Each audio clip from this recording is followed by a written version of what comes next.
കേരള രാഷ്ട്രീയത്തിൻ്റെ ചരിത്രത്തിൽ ഒരു രാഷ്ട്രീയ പാർട്ടികളും ഈവൻ BJP പോലും ഇത്രയും വർഗീയത പറഞ്ഞിട്ടുണ്ടാവില്ല. ഞാൻ 2-3 ആഴ്ച ലീവായിരുന്നു.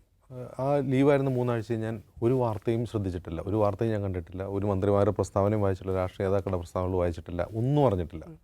എനിക്ക് കിട്ടിയൊരു മനസ്സമാധാനം വളരെ വലുതാണ്. എനിക്ക് തോന്നുന്ന ഒരു 1/4 നൂറ്റാണ്ടിനിടയ്ക്ക് എനിക്ക് ഉണ്ടായിട്ടുള്ള ഒരു മനസ്സമാധാനം, ഇത്രയും മനസ്സമാനമുള്ള ദിവസം ഉണ്ടായിട്ടില്ല. ഞാൻ തിരിച്ച് വീണ്ടും ജോലിക്ക് വന്നു തുടങ്ങിയപ്പോഴാണ് എനിക്ക് ഇതിൻ്റെ ഒരു പ്രശ്നം മനസ്സിലാവുന്നത്.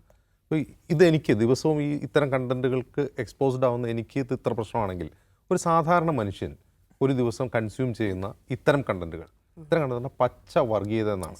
ഒരുപക്ഷെ കേരള രാഷ്ട്രീയത്തിൻ്റെ ചരിത്രത്തിൽ ഒരു രാഷ്ട്രീയ പാർട്ടികളും ഈവൻ BJP പോലും ഇത്രയും വർഗീയത പറഞ്ഞിട്ടുണ്ടാവില്ല. ഇത്ര കുറഞ്ഞ സമയത്തിനുള്ളിൽ ഇത്രയധികം വർഗീയത ഛർദ്ദിക്കുന്ന ഒരു കാലഘട്ടമേ ഉണ്ടായിട്ടുണ്ടാവില്ല. പച്ചയ്ക്ക് പറയുകയാണ്. മുമ്പൊക്കെ പൊതിഞ്ഞ് ഇൻഡയറക്റ്റൊക്കെ ആയിട്ടാണ് പറഞ്ഞുകൊണ്ടിരുന്നത്. ഇപ്പോൾ കേരളത്തിൽ രാഷ്ട്രീയം നോക്കുകയാണെങ്കിൽ കേരള രാഷ്ട്രീയത്തിൽ എല്ലാ കാലത്തും ഈ സാമുദായികത, വർഗീയത ഇതൊക്കെ ഉപയോഗിച്ചിട്ട് രാഷ്ട്രീയ നേട്ടം ഉണ്ടാക്കാനും വോട്ട് നേടാനും എല്ലാ രാഷ്ട്രീയ പാർട്ടികളും ശ്രമിച്ചിട്ടുണ്ട്. എല്ലാവരും ശ്രമിച്ചിട്ടുണ്ട് ആ കാലത്ത്. അപ്പോൾ പോലും അത് പറയുന്നതിനൊരു രീതി ഉണ്ടായിരുന്നു. അതായത് കേൾക്കുന്നവർക്ക് മനസ്സിലാവുന്ന രീതിയിൽ വളരെ ഇൻഡയറക്റ്റ് ആയിട്ടാണ് അത് പറഞ്ഞുകൊണ്ടിരുന്നത്.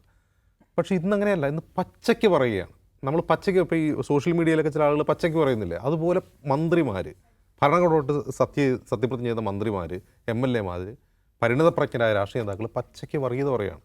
ഇത് നമ്മൾ മുമ്പ് പറഞ്ഞുകൊണ്ടിരുന്നതാണ്. വെള്ളാപ്പള്ളി നടേശൻ വർഗീയത പറയുന്നു, അദ്ദേഹം തുടർച്ചയായിട്ട് വർഗീയത പറയുന്നു പറഞ്ഞാൽ അതിൻ്റെ പാരഡിയായിട്ട്, അതിൻ്റെ പാരഡി പോലെ രാഷ്ട്രീയ നേതാക്കൾ വന്നിരുന്നു വർഗീയത പറയുകയാണ്. ഇത് കേരളത്തിൽ വലിയ അപകടമുണ്ടാകും. ഇതുണ്ടാക്കുന്ന അപകടങ്ങൾ ആർക്കൊക്കെയാണെന്ന് ചോദിച്ചാൽ, ഒന്ന്, കേരള സമൂഹത്തിൻ്റെ മൊത്തത്തിലുള്ള സെക്യുലർ ഫാബ്രിക്കിനെ പരിക്കേൽപ്പിക്കുക. അത് ഒന്ന്. 2, ഇത് പറയുന്ന ആ രാഷ്ട്രീയ നേതാക്കളുടെ പാർട്ടി ഉണ്ടല്ലോ. ഇപ്പോൾ CPM-നെ സംബന്ധിച്ചിപ്പോൾ AK ബാലൻ, അതുപോലെ സജി ചെറിയാൻ, ഇവർ രണ്ടുപേരും പറഞ്ഞ ആ പ്രസ്താവനകൾ എത്ര ഗുരുതരമാണ്. AK ബാലൻ എന്താണ് പറഞ്ഞത്? UDF അധികാരത്തിൽ വന്നാൽ മാറാട് കലാപം ഉണ്ടാകും. അപ്പോൾ ഈ മാറാട് കലാപം ഉണ്ടാക്കിയത് UDF ആണോ?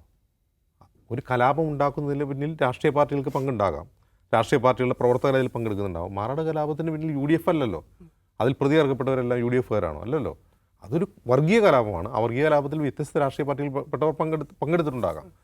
അവരധികാരത്തിൽ വന്നാൽ മാറാട് കലാപം ആവർത്തിക്കും, കലാപങ്ങൾ ഉണ്ടാകും എന്ന് പറഞ്ഞാൽ എന്താണ് അർത്ഥം? അവർ കലാപം ഉണ്ടാക്കുന്ന ആളുകളാണ്, അല്ലെങ്കിൽ അവർക്ക് വോട്ട് ചെയ്താൽ ഇവിടെ കലാപം ഉണ്ടാകും. ഇതുകൊണ്ട് എന്താ ഉദ്ദേശിക്കുന്നത് CPM? അതായത് സോഷ്യൽ ഹാർമണി, കമ്മ്യൂണൽ ഹാർമണി എന്ന് പറയുന്ന കാര്യം അത് നിലനിർത്താൻ വേണ്ടി ഒരുപാട് പരിശ്രമിച്ചിട്ടുള്ള ഒരു പാർട്ടിയാണ് CPM. മുൻകാലങ്ങളിൽ മതേതരത്വം ഉയർത്തിപ്പിടിക്കുന്ന പാർട്ടിയാണ്. അതിൻ്റെ ഐഡൻറ്റിറ്റി തന്നെ, CPM എന്ന പാർട്ടിയുടെ കേരളത്തിലെ ഐഡൻറ്റിറ്റി തന്നെ സെക്യുലറിസമാണ്.